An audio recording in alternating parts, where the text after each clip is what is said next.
Bienvenue sur cette chaîne de Daniel Kong.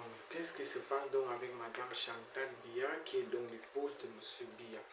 Alors, d'autres nous ont rejoint au studio pour nous dire tant de soucis de la première présidente de la République. Vous le savez donc, lorsqu'elle a donc appris cette triste nouvelle que Kamto Maurice veut donc renverser Monsieur Biya avec une somme donc de 6 milliards de francs CFA. Alors elle a eu donc une tentative donc de devenir presque folle, parce qu'elle ne s'en revenait donc pas que depuis des années elle a donc son porte-monnaie magique et elle a donc commencé donc à paniquer. Vous le savez donc que nous les Camerounais on pleure donc notre avenir. Elle aussi, elle pleure aussi son avenir. Qu'est-ce qui va donc se passer lors du deuil officiel de l'un des ministres de M. Biya, que vous connaissez déjà? Alors, elle était donc au lieu du deuil, elle était donc attristée, comme vous voyez, donc elle porte cette tenue noire, elle était donc attristée. Pendant qu'elle était donc dans cette cérémonie, elle a donc vu comment, comme toi dit donc ouvertement dans l'un de ses vidéos, de commencer déjà à se mobiliser. Mes amis, je vous dis, nous, on ne veut donc pas la guerre au Cameroun.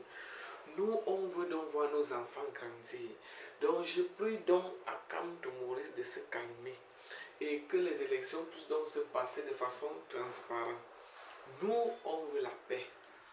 Les histoires que tu demandes au peuple de, de renverser M. Biya, là, on n'est pas là-dedans. Nous, on veut que M. Biya puisse se représenter et qu'on puisse le battre par le vote.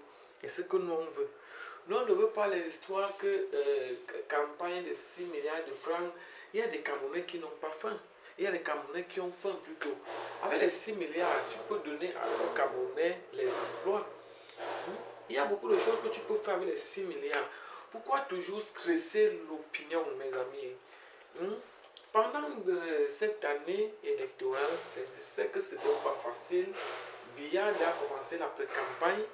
Oui, d'autres ont même critiqué les sacs de riz, que les sacs de riz n'étaient pas professionnels. Vous avez suivi l'un des médecins qui nous a donc certifié que les riz qu'on partage pour cette campagne a donc été même certifié même au centre Pasteur. Vous le savez donc très bien. Alors, d'autres même ont dit que Eto doit donc prendre le palais. Eto est du régime de M. Biya. Il ne peut donc jamais rêver un jour d'être président, sauf si lui aussi joue avec la conscience des Camerounais. Donc la leçon à retenir, c'est que nous, on veut donc la paix. Le Cameroun a un pays de paix. Laissez M. Biya aller se représenter et que nous, on se mobilise pour qu'on parte voter et le renverser. Ce n'est pas le vote qu'on pourra donc le renverser. Mais si c'est l'histoire que chasser là, on ne peut donc pas réussir pour le chasser. On ne peut pas. Je comprends pourquoi Madame Biya, lorsqu'elle a donc appris cette nouvelle, mais ça c'est la mort. Ça c'est la mort anticipée. Donc nous vous reviendrons dans nos prochaines éditions si vous allez donc vous abonner sur cette chaîne politique de Daniel Nikon. Alors tout à l'heure, bye.